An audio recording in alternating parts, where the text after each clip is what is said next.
మమ్మను మిక్కిలిగా ప్రేమించిన మా పరలోకపు తండ్రి, మీ సంకల్పం ద్వారా మమ్మను ఈ తరములో మీరు కోరుకొని మీ ప్రియ కుమారుని బలియాగము ద్వారా మమ్మల్ని అందరినీ పరిశుద్ధపరిచి రక్షించి మీ సొత్తైన ప్రజలుగా మమ్మలను మీరు స్వీకరించినందుకు కృతజ్ఞతలు తెలియజేసుకుంటున్నాం తండ్రి. మరి మురళీనగర్ ప్రాంతంలో మరి ప్రగతి నగర్ కాలనీలో ఉన్నటువంటి మరి మీ పిల్లలైన వారందరికీ మిమ్మల్ని గూర్చిన ఉద్దేశాలు, మనిషి బ్రతుకు పరమార్థం చెప్పుటకు మరి కార్యక్రమాన్ని ఏర్పాటు చేసి ఉండగా తండ్రి, అన్నీ సక్రమంగా జరుగుటకు సహాయాన్ని దయచేయమని వేడుకుంటూ, చేరువచ్చిన ప్రతి బిడ్డను జ్ఞాపకం చేసుకోండి తండ్రి. అందరికీ మంచి ఆరోగ్యాన్ని, ఆయుష్ను ప్రసాదించమని వేడుకుంటూ ఈ ప్రార్థన యేసుక్రీస్తు వారి అమూల్యమైన నామములో అడిగి వేడుకొంచున్నాం తండ్రి, ఆమేన్. ప్రియమైన దేవుని వారలారా, ఈ ప్రకృతి, ఈ సృష్టిలో కోటాను కోట్ల జీవరాశులు బ్రతుకుతున్నాయండి. ఇంచుమించు 84 లక్షల రకాల జీవరాశులు మనిషితో పాటు ఈ భూమి మీద జీవనం అనేది సాగిస్తూ ఉన్నాయి. మరి మనలాగే తింటున్నాయి, వారి సంతానాలను అభివృద్ధి చేసుకుంటున్నాయి. వాటి యొక్క జీవన విధానం మనుషులతో పోలిస్తే చాలా బాధాకరంగా, విచారకరంగా ఉంటుందండి.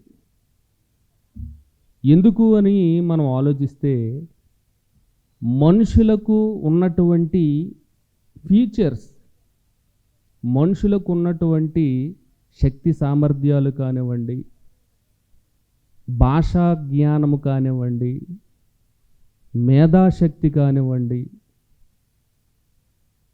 మిగిలిన జీవరాశుల్లో ఎక్కడ మనకి కనబడవండి. మనిషి ఒక అద్భుతం, ఒక వండర్.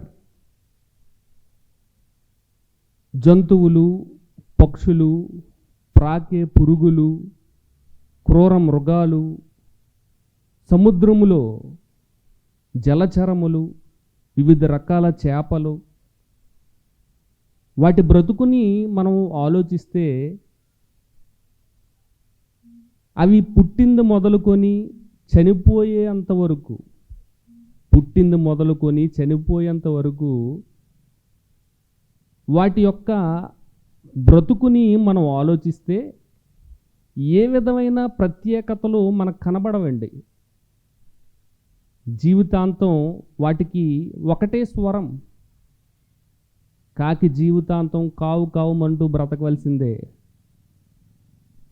వాటి యొక్క స్వరపేటికలో నుంచి ఒకే శబ్దం వస్తుంది తప్ప వివిధ రకాల శబ్దాలు అది చేయలేదు.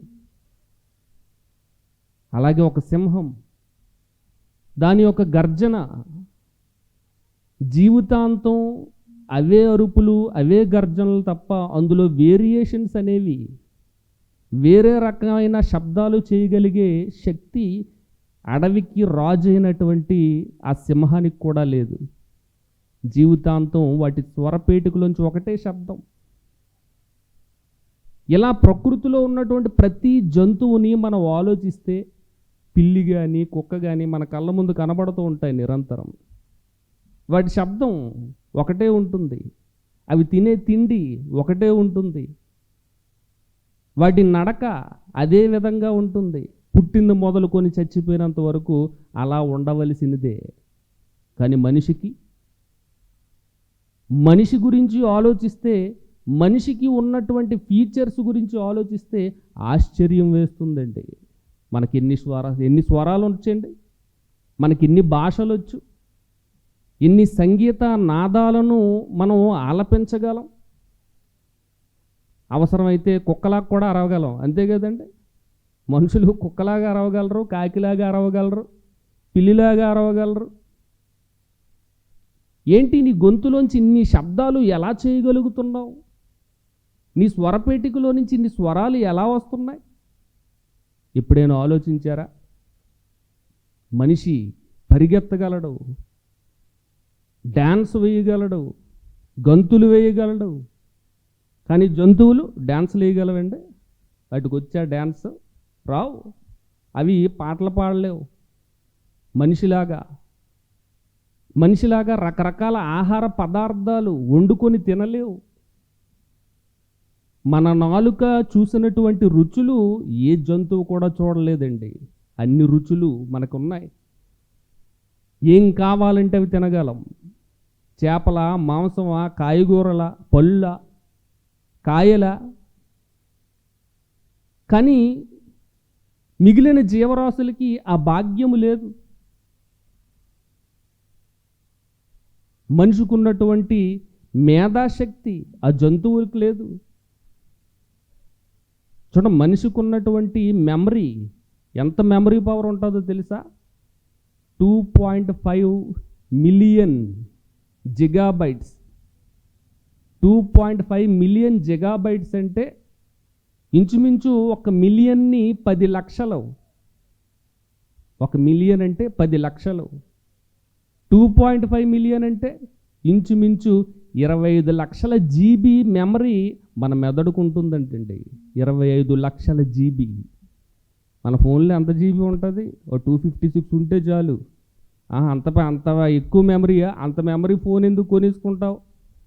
చిన్నది తీసుకోవచ్చు కదా, 128 సరిపోద్ది కదా. చూడండి, 256 ఉంటేనే ఎక్కువ అనుకుంటున్నారే ఫోన్లోనా? కానీ మనిషి మెదడుకి ఉన్నటువంటి మెమరీ పవర్ ఏంటో తెలుసా? 2.5 మిలియన్స్ అంటే 25 లక్షల జీబీ కెపాసిటీ మన మెదడు స్టోరేజ్ చేయగలదంట. ఇంత కెపాసిటీ ఎలాగొచ్చింది నీకు? మనిషికి ఉన్నటువంటి విజన్, మనం కంటితో చూసే చూపు రకరకాల రంగుల్ని గ్రహించగలుగుతుంది, చూసి ఆనందించగలుగుతుంది ఈ కన్ను. ఏ కెమెరాకి కూడా అంత మెగాపిక్సెల్ పవర్ లేదండి ఈ కంటికున్నంతటిది. 576 మెగాపిక్సెల్స్ పవరు ఈ కంటికి ఉంటుందంట. ఏ జంతువుకు కూడా అంత విజన్ లేదు. ఏ పక్షికి కూడా మనలాగా చూడలేదు అన్ని రంగులు. మరి కంటికి ఈ అద్భుతాన్ని ఎవరిచ్చారు? శరీర నిర్మాణములో ఉన్న ప్రతి అవయవం యొక్క పనితీరును గనక మనం ఆలోచిస్తే ఆశ్చర్యం వేస్తుందండి, అద్భుతం అనిపిస్తుంది. జంతువులు, పక్షులు మనలాగా బళ్ళు మీద, కారుల మీద, బస్సుల మీద తిరగగలవండి? అవి తిరగగలవా? ఒకవేళ ఈ తిరగగలిగితే వాటికి మనకి తేడా ఏమి ఉండదండి. ఆ కుక్క కాడ రోజు మనలాగే పొద్దున్నే బండేసుకొని బయటికి వెళ్తుంది అనుకోండి, ఇదేంటి ఆ కుక్క బండి వేసుకెళ్తుంది, నేను కూడా అదే బండి మీద తిరుగుతున్నాను, ఇంక దానికి మనకి తేడా ఏముంది? ఆ భాగ్యం వాటికి లేదు. మనలాగా కారుల్లో తిరగలేవు, మనలాగా విమానాలు ఎక్కలేవు, ట్రైన్లో ప్రయాణించలేవు. జీవితాంతం కాలినడకన తిరగవలసినదే. దేవుడిచ్చిన కాళ్ళుతో జీవితాంతం నడవలసిందే. అవి సైకిల్ తొక్కలేవు, బండి నడపలేవు, కారు నడపలేవు, వాటి బ్రతుకంతే. కానీ మనకి ఇంతటి గొప్ప భాగ్యాన్ని ఎవరిచ్చారు? మనం అన్ని వాహనాలను నడపగలుగుతున్నామే, పక్షిలాగా ఆకాశంలో విమానాల ద్వారా ఎగిరిపోగలుగుతున్నామే, ఎంత దూరమైనా సముద్రంలో చేపలాగా పడవల్లోనూ సబ్మెరైన్స్లోనూ వెళ్ళిపోగలుగుతున్నామే. ఏంటి ఇంత జ్ఞానాన్ని మనిషికి ఎవరు ఇచ్చారు? ఇంత అద్భుతంగా ఎవరు రూపొందించారు? ఈ భాగ్యం, ఈ అదృష్టం కేవలం మనుషులకు మాత్రమే దక్కిందండి. ప్రపంచంలో కోటాను కోట్ల జీవరాశులు ఉన్నప్పటికీ వాటికి చదువు లేదు. అవి మనలాగా చదవలేవు, పుస్తకాలు చదవలేవు, మనలాగా భాషలు లేవు, మనలాగా వస్త్రాలు వేసుకోలేవు, మనలాగా టెక్నాలజీ లేదు, మనం వాడే విధంగా వస్తువులేవి వాడలేవు. అవి సెల్ ఫోన్ వాడవు, టీవీలు చూడవు, సినిమాలకి వెళ్ళవు, మనలాగా సంతోషంగా భుజించలేవు, సరదాగా మాట్లాడుకోలేవు. వాటి జీవితాంతం ఒకటే స్వరం, ఒకటే నడక, ఒకటే బ్రతుకు. వాటి లైఫ్లో ఏ విధమైన మార్పు, చేంజ్ కనబడదు. కానీ మనుషులలో ఎన్నో మార్పులు, ఎన్నో అనుభూతులు, ఎన్నో అర్హతలు, ఎంతో జ్ఞానము, వివేకము, ఎంతో సంపద, ఇవన్నీ మనము సమకూర్చుకోగలుగుతున్నాము, తయారు చేయగలుగుతున్నాం, మంచి ఇల్లు కట్టుకోగలుగుతున్నాం. ఇలాంటి బ్రతుకు ఎవరిచ్చారు? ఈ జన్మ ఎవరిచ్చారు?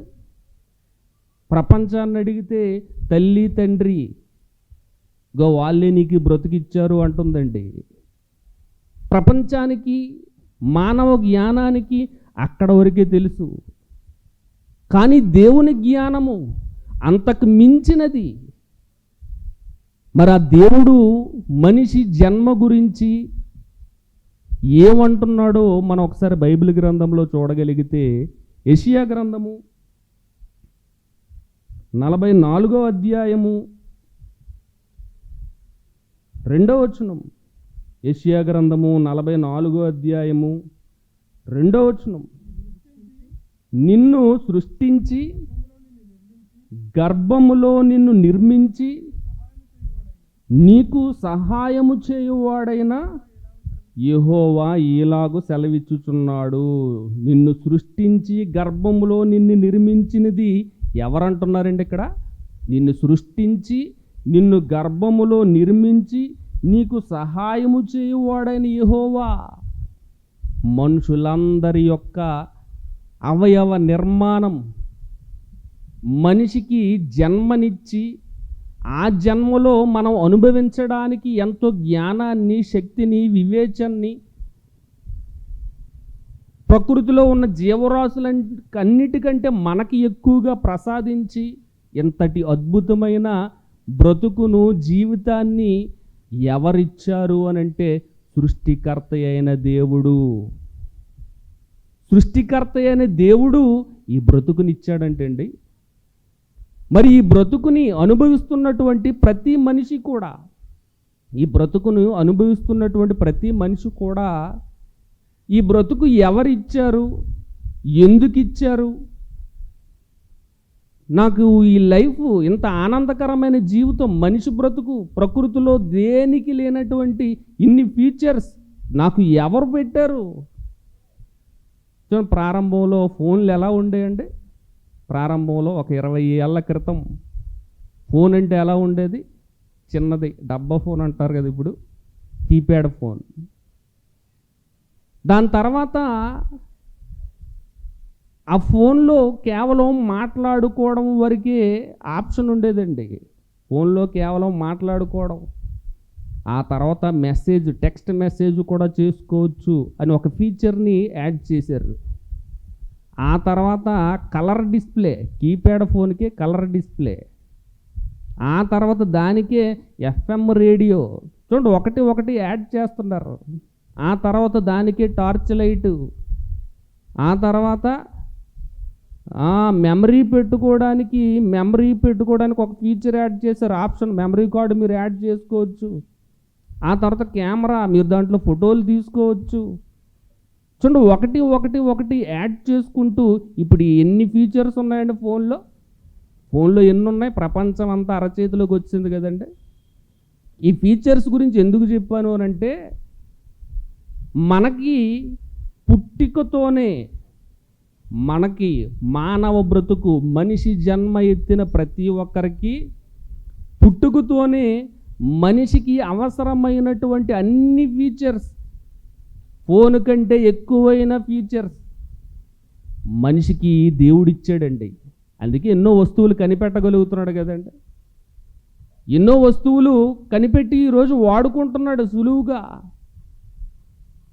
నా మాటలు మీరంతా వినగలుగుతున్నారు అని అంటే నేనేమి గట్టిగా మాట్లాడట్లేదు మీ దగ్గర, నేను నెమ్మదిగానే మాట్లాడుతున్నాను. కానీ మీకు గట్టిగా ఎందుకు వినపడుతుంది?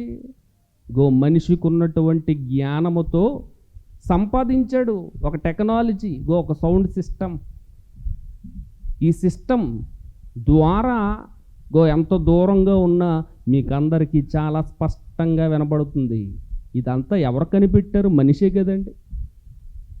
మరి మనిషి ఎలా కనిపెట్టగలిగాడు అని అంటే దేవుడిచ్చినటువంటి జ్ఞానాన్ని బట్టి. మరి జంతువులు సౌండ్ సిస్టమ్ కనిపెట్టగలవా? వాహనాలను తయారు చేయగలవా? ఇలాంటి ప్రొజెక్టర్స్ రూపొందించగలవా? ఎలక్ట్రిసిటీని తయారు చేయగలవా? మనం ఇంట్లో వాడుకుంటున్న వస్తువులు ఇవన్నీ ఎవరు తయారు చేసుకున్నారండి? మనుషులే కదండి. జంతువులు ఏవి తయారు చేయలేదు. పలానా కుక్కండి శాస్త్ర పరిశోధనలు చేసి పెద్దది ఏదో కనిపెట్టిందండి అని ఒక్కటైనా ఉందా? ఒకటైనా చూపించగలరా? ఈ కాకండి అలాగే ఎగురుతూ అది చాలా ఎన్నో విషయాలను అన్వేషిస్తూ ఈ జ్ఞానాన్ని సంపాదించిందండి, ఈ వస్తువును కనుగొంది అని ఒక్కటైనా ఉందా? ఏమీ లేవు. అన్నీ మనుషులే తయారు చేసుకుంటున్నారు, అన్నీ మనుషులే కనుగొంటున్నారు, అన్నీ మనుషులే చేయగలుగుతున్నారు.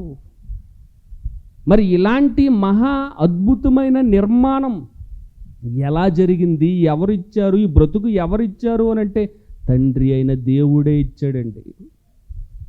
తండ్రి అయిన దేవుడే ఇచ్చాడు.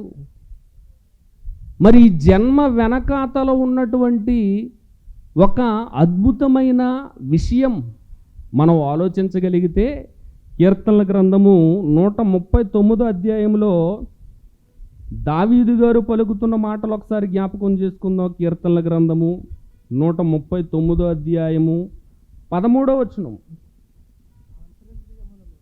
నా అంతరింద్రియములను నీవే కలుగు చేసితివి, నా తల్లి గర్భమందు నన్ను నిర్మించిన వాడవు నీవే.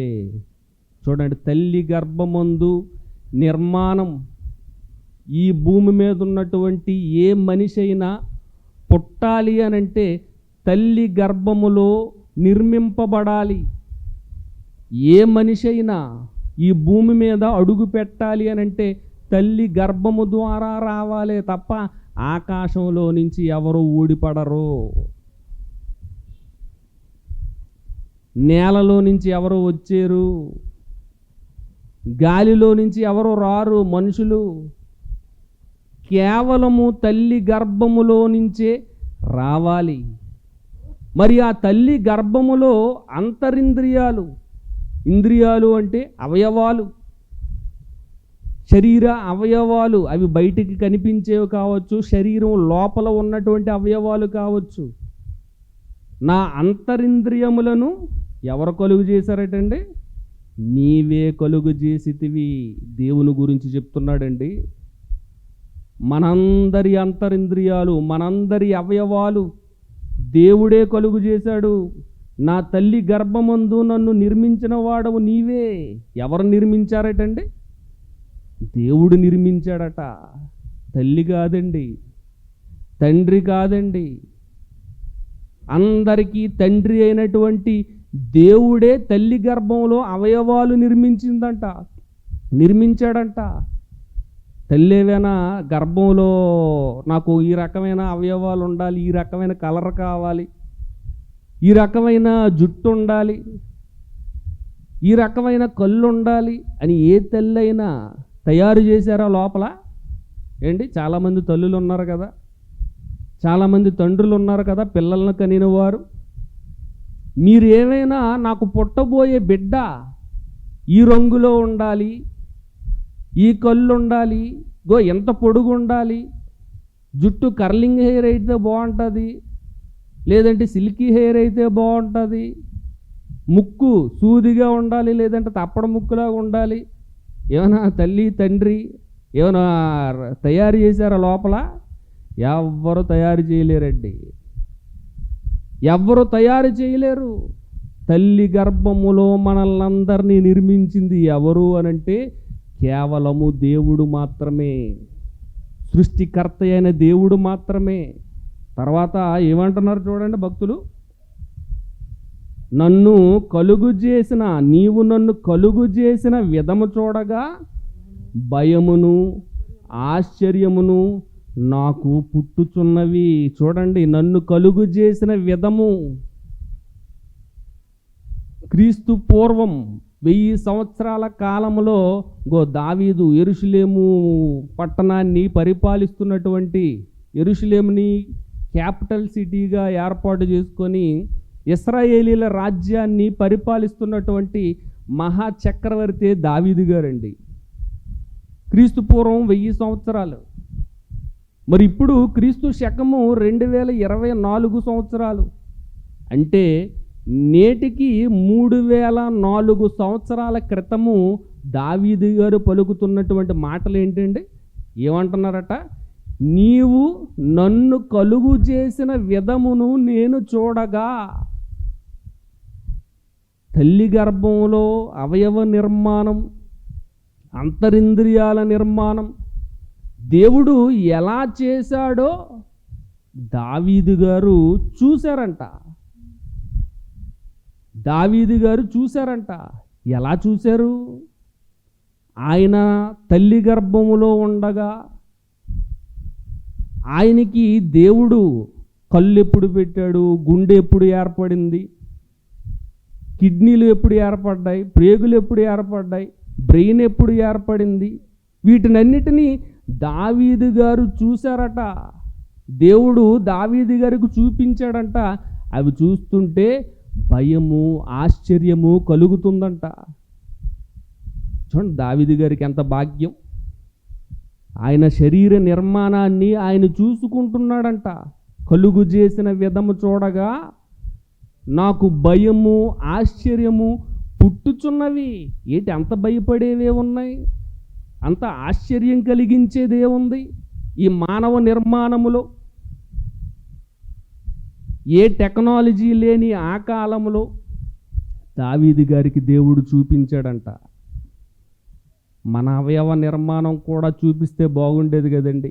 మనం అందరం ఎలా పుట్టాం, శరీరంలో అవయవాలు తల్లి గర్భంలో 9 నెలలు ఉన్నాం కదా. ఈ 9 నెలలు ఏ రోజు ఏమొచ్చింది? సూక్ష్మమైన ఒక చిన్న కణముగా ఉన్నటువంటి మన ప్రారంభ దశ.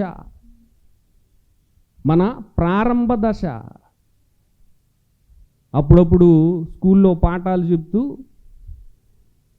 మరి గొంగల పురుగు జీవిత చరిత్ర, కప్ప జీవిత చరిత్ర, ఈగ జీవిత చరిత్ర, చూడండి ఇలాంటివన్నీ నేర్చుకున్నాం కదా స్కూల్లో. ఆ బొమ్మలు వేసినంత వరకు ఊరుకునేవారు కాదు, మొత్తం అన్నీ వేయాలి.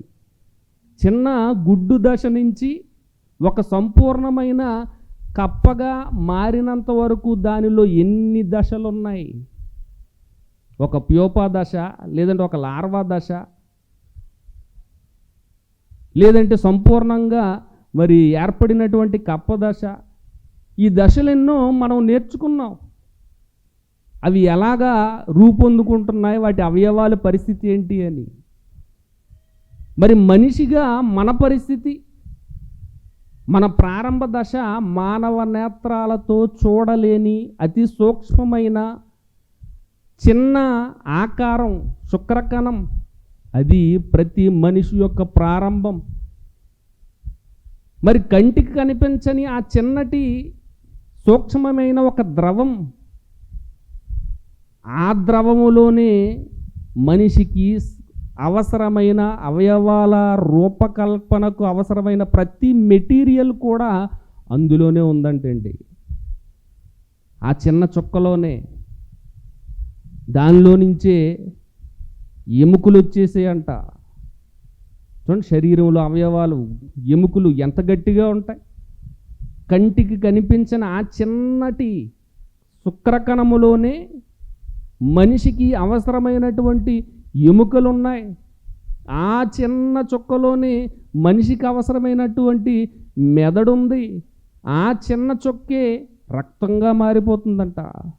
ఆ చిన్న చొక్కే మాంసంగా మారిపోతుందంట. ఆ చిన్న చొక్కే గుండెగా మారుతుందంట. ఆ చిన్న సూక్ష్మాతి సూక్ష్మమైన ఆ ద్రవమే కిడ్నీలుగాను, ప్రేగులుగాను, జీర్ణ వ్యవస్థగాను, రకరకాల శరీర అవయవాలుగాను, నరములుగాను అదే మారిపోతుందంట. మనం కూడా అలా మారిన వారమే తల్లి గర్భంలో. మన హిస్టరీ. కానీ దావీదు గారికి దేవుడు చూపించాడంట, దానిని చూడగానే భయము ఆశ్చర్యం కలుగుతున్నాయంట.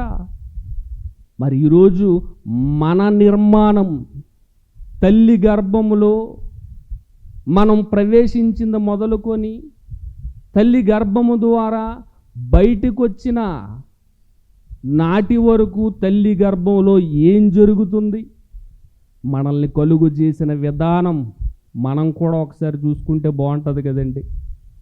దావీదు గారు చూశారు, అదృష్టవంతులు. కానీ ఇప్పుడు టెక్నాలజీ పెరిగింది. మీ నిర్మాణము, నా నిర్మాణము, ప్రపంచవ్యాప్తంగా మనుషుల యొక్క నిర్మాణం, దేవుడు కలుగు చేసిన విధం ఒకసారి స్క్రీన్ మీద వేస్తారు, చూడండి ఒకసారి. 1వ నెల మొదటి వారంలో పురుషుని నుంచి విడుదలైన శుక్రకణాలు స్త్రీ అండాశయం నుంచి విడుదలైన అండంతో కలిసి ఫలదీకరణ చెంది పిండంగా మారుతుంది.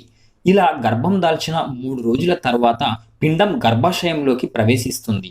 దాదాపు 1 వారం తర్వాత పిండం గర్భాశయ క్యావిటీలో అంటే యుటెరైన్కు అంటుకొని గర్భధారణ సమయం పూర్తయ్యే వరకు అక్కడే పెరుగుతూ ఉంటుంది.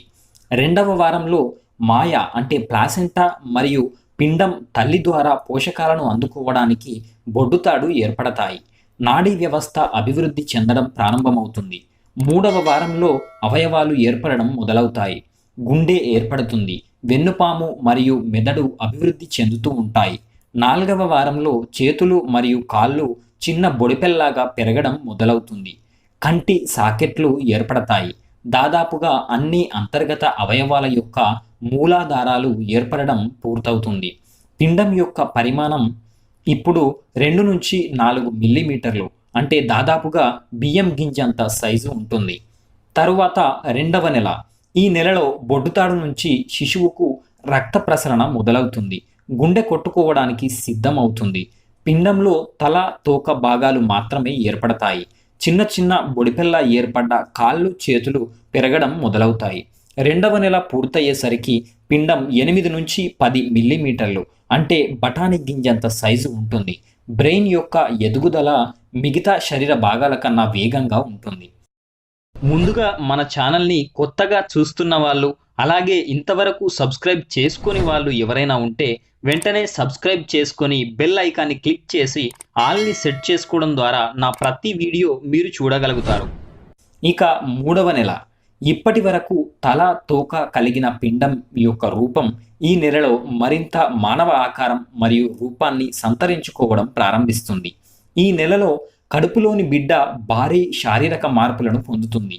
అందులో కొన్ని ముఖ్యమైనవి చూసినట్లయితే గర్భస్థ శిశువు పెద్ద మార్పులలో ఒకటైన తోక అదృశ్యం అవడం. ఈ తోక అదృశ్యమై వెన్నుముక చివరలో అనుత్రికాస్థి లేదా కాక్సిక్స్ ఏర్పడడం జరుగుతుంది. అలాగే కళ్ళు పక్కలకు కాకుండా ముఖానికి ముందు వైపుకు కదులుతాయి. కనుబొమ్మలు ఏర్పడడం మొదలవుతుంది. నోరు అభివృద్ధి చెందుతుంది. మరియు 3వ నెల చివరి నాటికి నాలుక పైన టేస్ట్ బడ్స్ అంటే రుచి కలికలు కూడా ఏర్పడతాయి. అలాగే చెవులలో కర్ణబేరి పూర్తిగా ఏర్పడుతుంది మరియు చెవులను ముఖంకు ఇరువైపులా స్పష్టంగా చూడవచ్చు. అలాగే ముక్కు మరియు నాసికా రంధ్రాలు కూడా ఏర్పడతాయి. చేతులు మరియు కాళ్ళు శరీరానికి తగిన పరిమాణంలో పెరగడం ప్రారంభిస్తాయి మరియు గోర్లు ఏర్పడతాయి. తర్వాత లైంగిక లక్షణాలు బాగా ఏర్పడతాయి. అంటే శిశువు ఆడ లేదా మగ అనేది ఈ నెలలో క్లియర్గా తెలుస్తుంది. అలాగే ఈ 3వ నెల చివరి నాటికి ప్రేగులు పూర్తిగా అభివృద్ధి చెందుతాయి. మూత్రాశయం మరియు పాయువు బాగా నిర్వర్తించబడతాయి. మూత్రపిండాలు, కాలేయం లాంటి ఇతర అవయవాలు కూడా ఈ నెల చివరి నాటికి పూర్తిగా ఏర్పడతాయి. మరో ముఖ్య విషయం ఏంటంటే ఈ నెలలో గుండె కొట్టుకోవడం మొదలవుతుంది. అల్ట్రాసౌండ్ స్కానింగ్లో మనం గుర్తించవచ్చు. అలాగే ఎముకల యొక్క అభివృద్ధి చాలా వరకు ఈ 3వ నెలలోనే జరుగుతుంది. దాదాపుగా ఈ 3వ నెల చివరి నాటికి అవసరమైన అవయవాలు మరియు లక్షణాలన్నీ శిశువులో అభివృద్ధి చెందుతాయి. ఇక మిగిలిన నెలల్లో పిండం పరిమాణంలో పెరుగుతుంది. 3 నెలల గర్భస్థ పిండం దాదాపుగా 5.4 సెంటీమీటర్లు లేదా 2.1 ఇంచుల పొడవు మరియు 15 గ్రాముల బరువుతో నిమ్మకాయ సైజులో ఉంటుంది. ఇక తరువాతది 4వ నెల. ఈ 4వ నెలలో శిశువులో కలిగే ప్రధానమైన మార్పులు చూసినట్లయితే శరీర వెంట్రుకలతో పాటు కనుబొమ్మలు మరియు కనురెప్ప వెంట్రుకలు కూడా ఏర్పడతాయి. మునుపటిలాగా పెద్ద తల, చిన్న శరీరం రూపం తగ్గిపోతుంది. ఈ సమయంలో శిశువు తన చుట్టూ ఉన్న ప్రదేశాన్ని అన్వేషించడం మొదలు పెడుతుంది. ఈ క్రమంలో చురుగ్గా అటు ఇటు కదులుతూ ఉంటుంది. ఈ అనుభూతిని తల్లి గ్రహించగలుగుతుంది. వేళ్లను నోట్లో పెట్టుకోవడం, పొట్టను తన్నడం, అలాగే శిశువుకు ఎక్కిళ్ళు రావడం లాంటివన్నీ ఈ నెలలో అభివృద్ధి చెందుతాయి. ఈ నెల చివరి నాటికి శిశువు 10 సెంటీమీటర్ల పొడవు, 80 నుంచి 85 గ్రాముల బరువు ఉండవచ్చు. దాదాపుగా ఒక సగం అరటిపండు సైజులో ఉండవచ్చు. తరువాత 5వ నెల. ఇక ఈ నెలలో శిశువు ఎదుగుదలలోని ముఖ్యమైన మార్పులను చూసినట్లయితే శిశువు యొక్క చర్మం అభివృద్ధి చెందుతుంది. కండరాలు మరియు ఎముకలు దృఢంగా మారుతాయి. ఇప్పటి వరకు అతుక్కుని ఉన్న చేతివేళ్లు, కాలివేళ్లు బాగా నిర్వచించబడతాయి. గోర్లు వస్తాయి. కనురెప్పలు, కనుబొమ్మలు, వెంట్రుకలు, చక్కటి జుట్టు, చెవులు అన్నీ కూడా బాగా ఏర్పడతాయి. అలాగే శిశువు ఈ సమయంలో కొంచెం కొంచెంగా కళ్ళు తెరవడం, ఆవలించడం లాంటివి చేస్తుంది. ఈ నెలలో బరువు పెరగడం బాగా ఉంటుంది. ఈ నెల చివరి నాటికి దాదాపుగా 25 సెంటీమీటర్ల పొడవు, 300 గ్రాముల వరకు బరువు ఉంటుంది. అంటే ఒక పెద్ద అరటిపండు సైజులో ఉంటుంది. తరువాత 6వ నెల.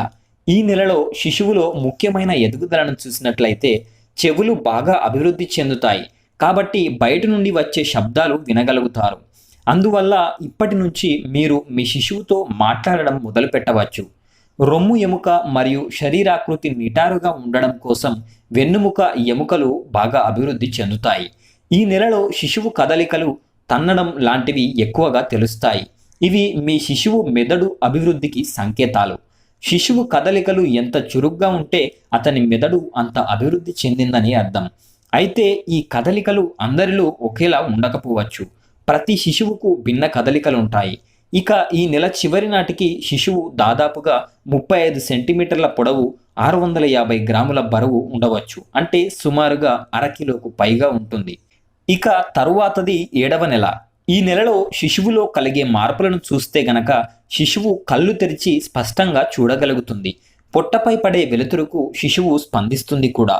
టార్చ్ లైట్ వెలుతురు పొట్టపై చూపిస్తే గనక శిశువు కదలికలు మీరు గ్రహించగలుగుతారు. శిశువులో రోగనిరోధక శక్తి అభివృద్ధి చెందుతుంది. శిశువు బాగా బరువు పెరగడం వల్ల పొట్ట పెద్దగా కనిపిస్తుంది. ఈ నెల చివరి నాటికి పెరిగిన బరువుతో కదలికలు తగ్గుతాయి. శిశువు శరీరం బయటకు రావడానికి సిద్ధమవుతూ ఉంటుంది. శిశువు దాదాపుగా 40 సెంటీమీటర్ల పొడవు, 1.5 కిలోల బరువు కలిగి ఉంటుంది.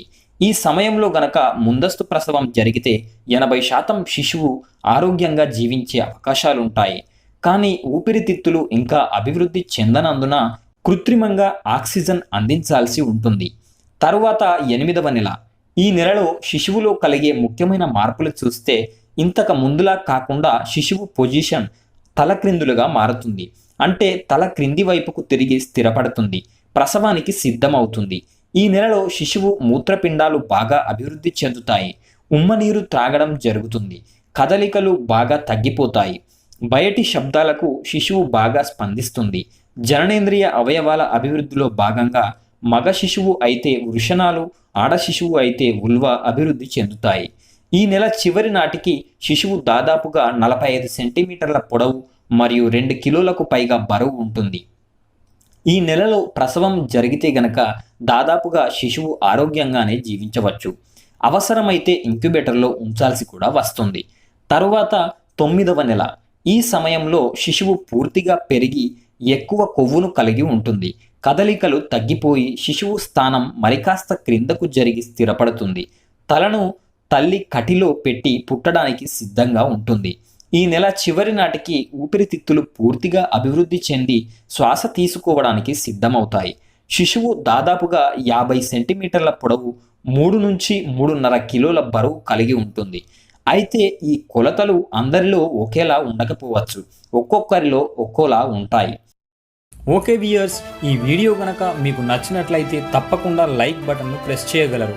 అలాగే ప్రెగ్నెన్సీ మరియు పేరెంటింగ్కు సంబంధించిన మరింత సమాచారం కోసం మన తెలుగు రత్నం యూట్యూబ్ ఛానల్ని సబ్స్క్రైబ్ చేసుకోండి.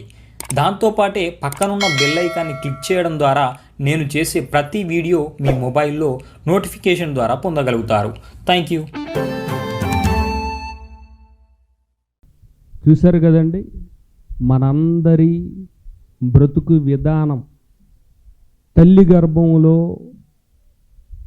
ఒక చిన్న కణంగా ప్రారంభమైన మన బ్రతుకు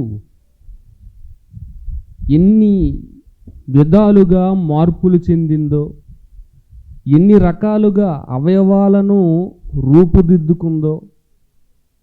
ఈ 9 నెలల కాలంలో మనకి అవసరమైన ప్రతి అవయవాన్ని దేవుడు ఎంత శ్రద్ధగా, ఎంతో ఆలోచన చేసి ఏ వారంలో ఏం రావాలి, ఏ నెలలో ఏ అవయవాలు రూపొందించుకోవాలి, 9 నెలల తర్వాత శిశువు బయటికి రావడానికి ఏమి అవసరమై ఉన్నాయో ప్రతిదీ కూడా దేవుడే తల్లి గర్భములో మనల్ని నిర్మించి, మనం పుట్టిన తర్వాత కూడా మనం బ్రతకడానికి ఏమి అవసరమో వాటినన్నిటినీ ప్రకృతిలో దేవుడు ముందుగానే పెట్టాడండి.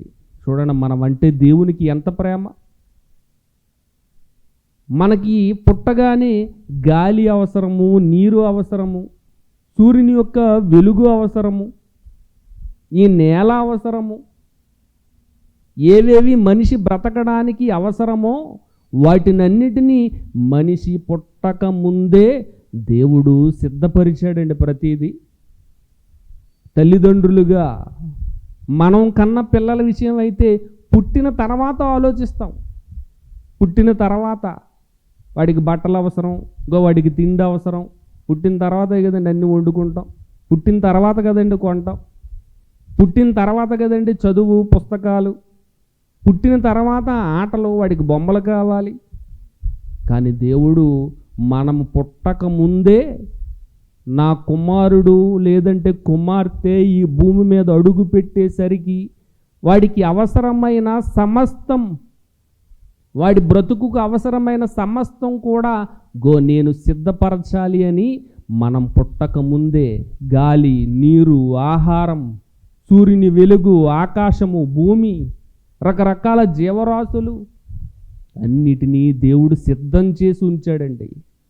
మరి ఎంత గొప్ప ఆశ్చర్య క్రియలు మన కొరకు చేస్తే మనం ఏం చేస్తున్నామండి? మనం ఏం చేస్తున్నామో కీర్తనల గ్రంథము 78వ అధ్యాయము 11వ వచనంలో రాయబడిందండి. చూడండి, చదువుదాం ఒకసారి. కీర్తనల గ్రంథము 78వ అధ్యాయము 11వ వచనం. ఆయన క్రియలను, ఆయన వారికి చూపిన ఆశ్చర్య క్రియలను వారు మరచిపోయిరి. చూడండి, ఏం చేసామట? దావీదు గారేమో తల్లి గర్భములో నన్ను నిర్మించిన వాడవు నీవే, నీవు నన్ను కలుగు చేసిన విధమును చూడగా భయము, ఆశ్చర్యము కలుగుచున్నవి అని చెప్పి తర్వాత ఇందును బట్టి నేను నీకు కృతజ్ఞతాస్తుతులు చెల్లించుచున్నాను, నాకు ఈ బ్రతికిచ్చినందుకు థ్యాంక్స్, కృతజ్ఞతలు అనే తర్వాత మాటలో ఉంటుందండి. ఆయనేమో కలుగు చేసిన విధాన్ని చూసి ఆశ్చర్యపోయాడు. దేవునికి నాకు ఈ బ్రతికిచ్చినందుకు కృతజ్ఞతలు తెలియజేస్తున్నాడు. కానీ మిగిలిన మానవ జాతి అంతా కలుగు చేసిన విధం ఇప్పుడు చూసాం కదండి. మనమంతా ఎలా పుట్టామో, తల్లి గర్భంలో అవయవాల నిర్మాణం ఏ విధంగా జరిగిందో అన్నీ చూసి, ఆ క్రియలు, ఆ ఆశ్చర్య క్రియలు చూసి ఏం చేస్తున్నారటండి మనుషులు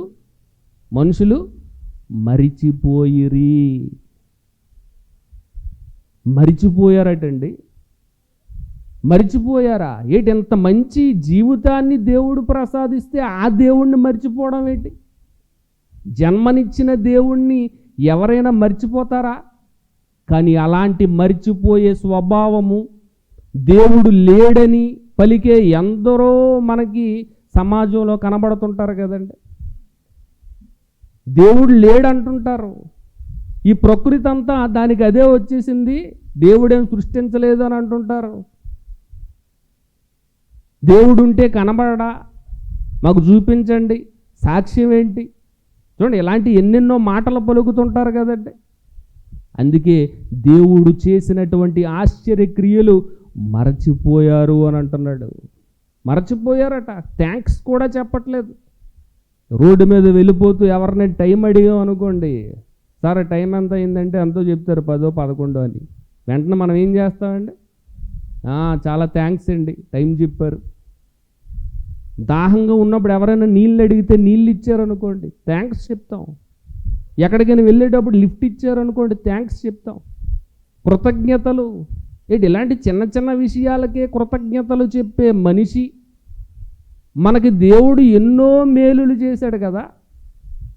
ఎవరు తీర్చలేని, ఎవరు చేయలేని ఆశ్చర్యకరమైన క్రియలు మన కోసం చేశాడు కదా దేవుడు. మనకి అవయవాన్ని నిర్మించాడు, మన కోసం సృష్టిని కలిగించాడు, మనకు అవసరం ప్రతీదీ చేశాడు. మరి అలాంటి ఆయన వలనే బ్రతకగలుగుతున్నాం ఈరోజు. మనమంతా ఆయన వలనే ఉనికి కలిగి ఉన్నాం ఈరోజు. మనం పీల్చే, మనం జీవిస్తున్న ప్రతి సెకను కూడా దేవుడు పెట్టిన భిక్ష, ఆయన దయచేసింది. మరి ఆయన వలన అన్నిటినీ అనుభవిస్తూ ఆయన వలన బ్రతుకుతున్నటువంటి మనిషి దేవునికి ఎప్పుడైనా కృతజ్ఞతలు చెప్పాడా? బిడ్డ పుట్టగానే మురిసిపోతారు కదండి. కాళ్ళు చూడండి ఎంత పొడుగ్గా వచ్చేసాయో, గో మీలాగే ఏండి. ఆ జుట్టు చూడండి, కర్లింగ్ హెయిర్ సేమ్ వాళ్ళ తాత పోలికి వచ్చేసింది. ఆ బొగ్గలు చూడండి, వాళ్ళ మామలాగా ఉన్నాయి. అసలు మురిసిపోతుంటారు కదండి పోలికలు చూసుకొని. ఆ కళ్ళు చూడండి, ఆ ముక్కు చూడండి, ఆ మూతి చూడండి ఎలా ఉందో. అసలు వాళ్ళ నాన్న నోట్లోంచి ఊడిపడిపోయాడు అంటుంటారు చాలామంది. వాళ్ళ నాన్న నోట్లోంచి వచ్చాడా? వాళ్ళ అమ్మమ్మ అలాగే డిటోగా దిగిపోయిందా? అందరు పోలికలు చెప్పించుకుంటున్నారు. మరి ఇంత చక్కటి నిర్మాణం ఇచ్చిన దేవుణ్ణి ఏం చేశారు? దేవుణ్ణి ఎవరైనా జ్ఞాపకం చేసుకుంటున్నారా? దేవుడా, ఇంకో ఇంతటి చక్కటి నిర్మాణాన్ని ఇచ్చావు, ఇంత మంచి బహుమానాన్ని మాకు ప్రసాదించావు, మా కుటుంబంలో ఒక కొత్త వ్యక్తిని మాకు ప్రసాదించావు, నీకు చాలా థ్యాంక్స్. గర్భంలో ఉన్నంతకాలం వాళ్ళకి ఆ బిడ్డకు అవసరం ప్రతి దానిని సమకూర్చి అవయవాలు నిర్మించి ఇంతటి చక్కటి రూపాన్ని ఇచ్చావు, కృతజ్ఞతలు అని ఎవరైనా చెప్తారండి? ఎవ్వరూ చెప్పరండి. చుట్టాలకి చెప్తారు థ్యాంక్స్. అందరికీ సంతోషాన్ని పంచుకుంటారు, అందరికీ శుభవార్త తెలిసిపోవాలి. మరి దేవుడికి అన్నీ చేసిన దేవుణ్ణేమో ప్రపంచం మర్చిపోయింది. ఏ ప్రమేయం లేకుండా, ఎవరి సహకారం లేకుండా, ఎవరి కష్టము లేకుండా బిడ్డ పుడితే ఏ కష్టము లేని వారికి ఏమో అందరూ థ్యాంక్స్లు చెప్తున్నారు, కృతజ్ఞతలు అంటున్నారు, ఆనందాన్ని పంచుకుంటున్నారు. మరి దేవుణ్ణి ఏం చేశారు? ఆయన మన కోసము చేసిన క్రియలు, ఆయన మన కోసం చేసిన ఆశ్చర్యక్రియలు మరిచిపోయారు. కనీసం థ్యాంక్స్ కూడా చెప్పలేని దశకు మారిపోయారండి. ఇది మనిషికి ఉన్నటువంటి ఒక చెడ్డ లక్షణం అండి. మనుషుల గురించి చెప్తూ, ఈ తరంలో ఉన్నటువంటి మనుషుల గురించి దేవుడు మాట్లాడుతూ తిమోతి పత్రికలో ఏం వ్రాయించారో చూద్దాం ఒకసారి. పౌలు గారు తిమోతికి రాసిన 2వ పత్రిక 3వ అధ్యాయం 2వ వచనం. ఎలాగనగా మనుష్యులు స్వార్థప్రియులు, ధనాపేక్షకులు, బింకములాడువారు, అహంకారులు, దోషకులు, తల్లిదండ్రులకు అవిధేయులు, కృతజ్ఞత లేనివారు. చూడండి, మనుషుల గురించి చెప్తూ అంత్య దినాలలో అపాయకరమైన కాలములు వచ్చినని తెలుసుకొనుము. ఎందుకంటే ఎలాగనగా మనుషులలో ఏమి పెరిగిపోయింది అని అంటే స్వార్థం పెరిగిపోయింది. ప్రతి ఒక్కడు కూడా స్వార్థపరుడు, తన గురించి తాను చూసుకుంటున్నాడు తప్ప ఎవరి వలనైతే మేలు పొందుతున్నాడో వారి గురించిన ఆలోచనే లేదు. ఇంకా ధనాపేక్ష, జీవితాంతం డబ్బు సంపాదన, ధనాన్ని పోగేసుకోవాలనే ఆలోచన, ఇంకా బెంకమ్మలాడటం, నానా రకాలైన అబద్ధాలు మాట్లాడడం, మోసగించడం, ఇంకా అహంకారం, గర్వం పెరిగిపోవడం, దూషించడం, తర్వాత ఏంటండి తల్లిదండ్రులకు అవిధేయులు, కృతజ్ఞత లేనివారు. మనుషుల యొక్క స్వభావం చూడండి, కృతజ్ఞత లేని మనుషులంట. దేవుడు చేసినటువంటి మేలులు, ఆశ్చర్య క్రియలు, మన నిర్మాణం, మనం బ్రతుకుకు అవసరమైనటువంటి సమస్తాన్ని సృష్టించిన దేవునికి కృతజ్ఞత లేనివారుగా ఈరోజు బ్రతుకుతూ జన్మనిచ్చిన దేవునినే మరిచిపోయే పరిస్థితికి ఈరోజు అనేకులు వెళ్ళిపోతున్నారు అని అంటే ఆ బ్రతుకు ఎందుకు చెప్పండి? ఇంత మేలు చేశాడు కదా దేవుడు, కనీసం థ్యాంక్స్ కూడా చెప్పలేమా? ఒకనాడు ఇశ్రాయేలీలు కూడా వారు బానిసత్వంలో ఉంటే ఐగుప్తు దేశంలో పాపం దేవుడు కనికరించి వారికి బ్రతుకులు మారుద్దాం, వారికి మేలు చేద్దాం, వారికి మంచి జీవితాన్ని ఇద్దాం అని ఆ బానిస బ్రతుకుల నుంచి మోషే గారి ద్వారా వారికి విడుదల చేసి మరి 40 సంవత్సరాల ప్రయాణ కాలములో వారికి ఎండ తగలకూడదని సూర్యునికి అడ్డుగా మేఘాన్ని దేవుడు పెట్టేవాడటండి. రాత్రిపూట వాళ్ళకి వెలుగు అవసరం, లేదా చలికి వణికిపోతారేమో అని వెలుగు కొరకు వాళ్ళకి వెచ్చగా ఉండాలి అని అగ్నిస్తంభాన్ని దేవుడు ఏర్పాటు చేశాడట. వారి ప్రయాణానికి అడ్డుగా సముద్రం అడ్డుగా ఉందటండి, ఎర్ర సముద్రం ఉందంట. మరి దీన్ని దాటుకొని వెళ్ళాలి అని అంటే చాలా కష్టం. అందుకని దేవుడు వారు ప్రయాణించడానికి సముద్రాన్ని 2 పాయలుగా చేసి ఆరిన నేలను వారి కోసం దేవుడు చేశాడంటండి. వాళ్ళకి ఆకలి అనగానే ఆకాశం నుంచి మన్నాను కురిపించాడంట. మాంసము కావాలి అనగానే పూరేడు పక్షులను వారి పాదాల దగ్గర పడేశాడంట. మాకు దాహము, నీళ్లు కావాలి అనగానే బండలో నుంచి నీళ్లు రప్పించాడంట. వారి ప్రయాణము చేసినంత కాలము వారి కాళ్ళకి వాపు రాలేదటండి. వాళ్ళు వేసుకున్నటువంటి బట్టలు మాసిపోలేదట. వాళ్ళు వేసుకున్న చెప్పులు కూడా అరిగిపోలేదంట. అంత సుఖంగా, అంత ప్రేమగా దేవుడు వారిని కాపాడి సంరక్షిస్తే వాళ్ళు చేసింది ఏంటో తెలుసా? చూద్దాం ఒకసారి. కీర్తనల గ్రంథం 106వ అధ్యాయము 13వ వచనం. కీర్తనల గ్రంథము 106వ అధ్యాయము 13వ వచనం చూడండి. అక్కడ ఏం రాయబడిందో, అయినను వారు ఆయన కార్యములను వెంటనే మరిచిపోయిరి, ఆయన ఆలోచన కొరకు కనిపెట్టుకొనకపోయిరి. చూడండి, అరణ్యములో వారు బహుగా ఆశించిరి, ఎడారిలో దేవుని శోధించిరి, వారు కోరినది ఆయన వారికి ఇచ్చెను, అయినను వారి ప్రాణములకు ఆయన క్షీణత కలుగు చేశాను. వారు కోరినదల్లా దేవుడిచ్చాడంట. ఆయన ఏం చేశారటండి? ఏం చేశారట? ఆయన చేసిన మేలుల్ని, కార్యముల్ని ఎంతలోగా మర్చిపోయారటండి? ఒక టైం చెప్పాడు, వెంటనే మర్చిపోయారట. ఇది మనిషి యొక్క పరిస్థితి. ఈరోజు మన పరిస్థితి కూడా అంతే కదండి. దేవుడు మనకు రోజు ఎన్నో చేస్తున్నాడు కదా. సూర్యుడు లేకపోతే మన బ్రతుకు ఏమైపోతుంది చెప్పండి? సూర్యుడు లేని బ్రతుకును ఊహించుకోండి. మనం బ్రతకగలమా? అస్సలు బ్రతకలేము. ఒక్క చెట్టు కూడా బ్రతకదు సూర్యుడు లేకపోతే. సూర్యుని యొక్క కాంతిలో నుంచే ఆహారాన్ని సంపాదించుకుంటావి. అవి బ్రతికితేనే మనకు పళ్ళు, కాయలు, ఆకుకూరలు, కూరగాయలు వస్తాయి. సూర్యుడే లేకపోతే అవి పండవు, అవి చచ్చిపోతాయి. అవి చచ్చిపోతే మనకు ఆహారం ఉండదు, మనం తినకపోతే మనం చచ్చిపోతాం. మరి దేవుడు ఆ సూర్యుడిని పెట్టబట్టే కదా మనం బ్రతుకుతున్నాం. ఆ కృతజ్ఞత ఏమైనా ఉందా? వర్షం ద్వారా భూమిని తడపబట్టే కదా ప్రకృతి అంతా పచ్చగా ఉంటుంది. ఎన్ని మేలులేండి. ఇలా చెప్పుకుంటూ పోతే లెక్కలేనన్ని మేలులు దేవుడు మనకు చేస్తున్నాడు నిరంతరం. మరి ఇన్ని మేలులు ఆయన ద్వారా అనుభవిస్తున్నటువంటి మనము, మనందరికీ జన్మనిచ్చిన ఆ దేవుణ్ణి మనం ఎంతవరకు జ్ఞాపకం ఉంచుకుంటున్నాం, ఎంతవరకు కృతజ్ఞతలు తెలియజేస్తున్నాం? అందరూ మర్చిపోతున్నారు కదండి. దేవుడు ఎప్పుడు గుర్తొస్తాడంటే కష్టం వస్తే గుర్తొస్తాడు, అంతే కదండి. ఏదైనా కష్టం రావాలి, సంతోషంగా ఉన్నంతకాలము దేవుడిని ఎవరూ పట్టించుకోరు. దొరకలేని పరిస్థితి, కష్టకాలంలో ఉన్నప్పుడు మాత్రం దేవుడికి మొరపెడుతుంటారండి. అందుకే ఇందాక వాక్య భాగం చదివారు, ఒకసారి ఆ మాటను జ్ఞాపకం చేసుకుందాం. యెషయా గ్రంథము 49వ అధ్యాయం 15వ వచనం చదువుదాం ఒకసారి. యెషయా గ్రంథము 49వ అధ్యాయం 15 ముగించేసుకుందాం. స్త్రీ